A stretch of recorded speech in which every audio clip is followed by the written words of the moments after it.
This is chapter 12 of The Wrong 10 Seconds, picking up after Phoebe gave in and shared the video of Charlie chasing the dog away. We're going first to his daughter Lydia, Monday afternoon. Chapter 12, Lydia, Monday afternoon. Oddly, Paul hadn't sent a morning message or even a good night one, and some kind of technical glitch barred Lydia every time she tried to text him. Never mind, she was used to rationing her time with Paul, and the moments they stole yesterday after he met her parents had her overflowing to the point of singing cheesy pop songs at work all morning. Despite the dog thing, and the Carers Alliance woman going on about Deb, and Charlie and his bizarre panic, yesterday was a success. Paul had summoned her with the call bell as soon as she got back to the ward, and before she knew it, they were making out in Eddie Harrow's wet room. "You're all smiles today," Ronald observed as he came up from lunch. "Up to no good, I'll wager," said Ethel. Anna laughed. "Beyond a doubt, that's the way we like her." And Constance hurried the little party along. "Let's keep going, we haven't got all day." Lydia shut the heavy doors to the drugs cabinet, her citadel on wheels. "Lottie says she needs a toilet. Could someone help her?" Scowling, Constance parked Betty's wheelchair just inside her room and kicked the brakes down with the sharp-looking toes of her shoes. "That woman is so demanding." Lydia leaned on the cabinet. "Needing the loo doesn't make her demanding." "She wears a pad!" Constance's arms pinwheeled with her passionate gestures. "And it's nearly the end of a shift. Mr. Lafferty appreciates people who finish on time." Anna grabbed some gloves from the nurse's station. "I can go. Lottie's probably desperate, and I'm all for satisfying basic human needs." She strode for the lounge, her knuckles rapping the wall to accentuate each long step. "And Mr. Lafferty won't appreciate if residents get in a mess." Lydia thrust a memo at Constance. "Latest orders, we're using too many gloves and wipes, and it's costing the home." Lydia moved on to dispense the remaining midday medications. Strengthened by yesterday afternoon's extra dose of Paul, she stood up more to Constance today, but her hands trembled as she took out the tablet cases. Often she wished she were small enough to crawl into the cabinet herself. Now, Mr. Harrow's shower room had supplanted it as the safest, most sacred spot around. "Is it terrible that talking to your parents makes me want you so badly?" Paul had whispered, his hands fiery under her tunic. He'd been so desperate, Lydia had taken a rare supper break to rendezvous with him in the empty car park at the farm shop up the hill. "I love getting further into your life," he said. "I need to get further in." She'd been too busy stripping off his clothes to fully investigate how the parental encounter had played out. Charlie and Harriet obviously impressed him, but had Paul recognized Charlie's crazed urgency in Lydia? Or was he reminded that he preferred Lydia's steady, if sometimes fatalistic, determination to his wife's amazing energy? Lydia gave a periwinkle blue pill to a 67-year-old resident, rendered almost motionless by multiple sclerosis. "Time for the pretty pill, Mrs. Jocelyn." The muscle relaxant shared its color with Lydia's nursing scrubs, a sweetened shell. Charlie and Harriet raised her to seek opportunities to do good, and nursing seemed an ideal choice, particularly given the limited range of GCSEs Lydia had passed. She'd offered herself up, a little capsule of goodwill, only to face stingy management and misguided co-workers as well as patients suffering. She'd been devoured by an uncaring monster, a hybrid of corporate greed and personal ignorance, and despite being consumed, she had a limited palliative effect. But Paul believed she was more, and since the two of them could spark passionate adoration in his father's tiny, stinking wet room, their love might be strong enough to change the world. It was a fortress. "I can't believe you want me in these scrubs," she'd said, joining him in his Renault at the empty car park. "Are you joking? They're one of the things I love about you." Lydia gave out the last painkillers and antacids and pushed the clunking cupboard into place behind the nurse's station. Time to supervise handover as the carers changed shift, Matt arriving to help Anna for the rest of the day, while Constance and an agency worker left.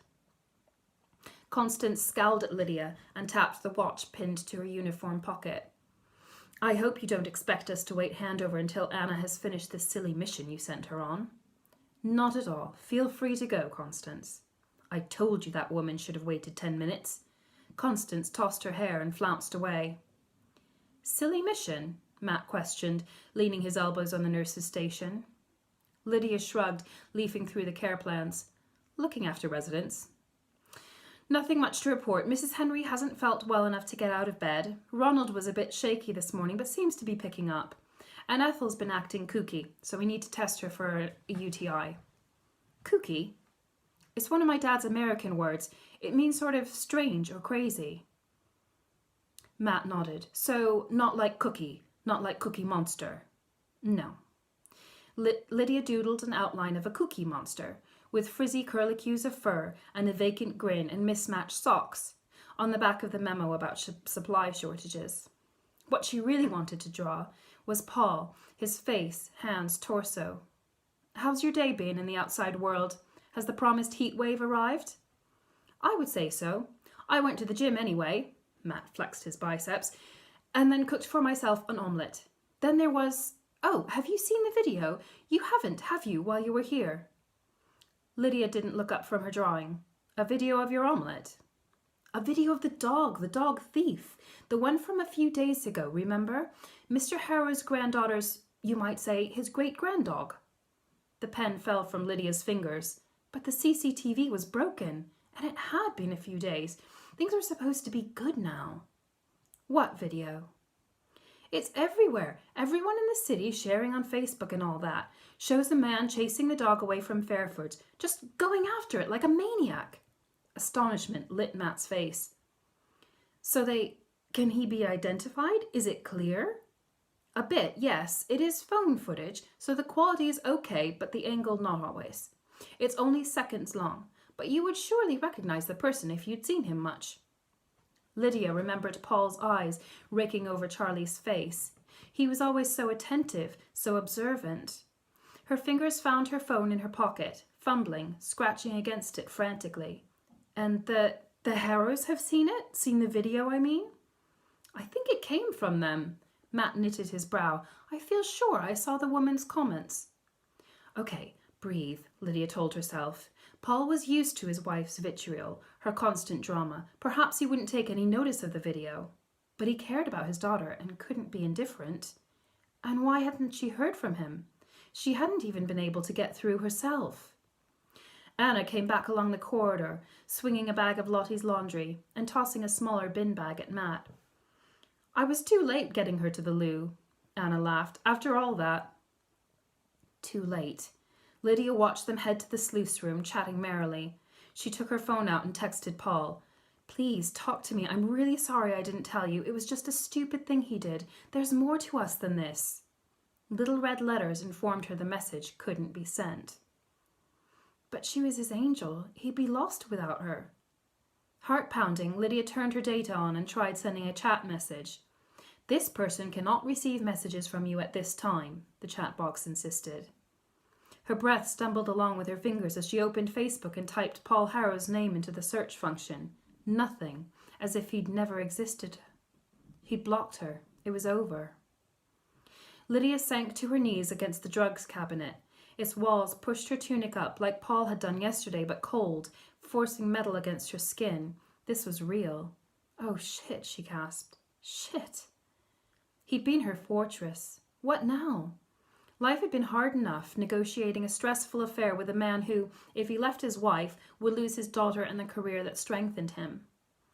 How impossibly difficult it would be alone, facing this defeating job alone, facing the small, dingy apartment crammed with useless mementos alone, and her mother's illness, and her father.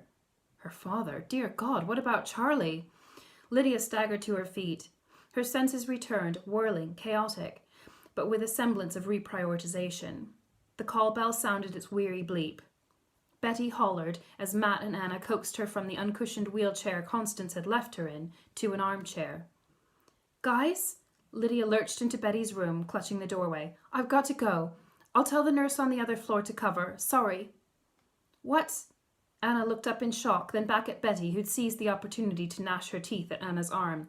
Ow, stop it. Seriously, woman. Matt set Betty down and hopped away from her clawing reach. You turned sheet white in 5 minutes. What's wrong? Something's happened. Something's lost. I have to go. I'm sorry. Exiting the building to the car park, she entered a cocoon of heat. Mabel's interior felt like the belly of a volcano. Lydia locked the doors. Her korma-scented Fiesta was the closest thing she had to a fortress now, and dialed her father's mobile. Answer phone after 7 rings, then Charlie's carefully enunciated attempts to disguise his accent. His relentlessly chipper tone hinted more at his roots than his pronunciation did. Please leave a message and Harriet and I will get right back to you. Crazy American optimism. Harriet wasn't getting back to anybody. Your mother's beautiful, Paul had said in his father's shower room yesterday. I know, too bad I didn't really get her looks. He'd taken her face in his hands. No, Angel, you don't need them. Hadn't that been adoration in his eyes? Lydia disobeyed her father and left no message. What reassurance could she give him? Everything depended on Paul, everything. Please, she whispered, I don't understand. You can't do this, my love. Please. He was as unlikely to get back to her as her mother was now. That is the end of chapter 12, and I'll be putting more chapters up hopefully tomorrow. Thanks.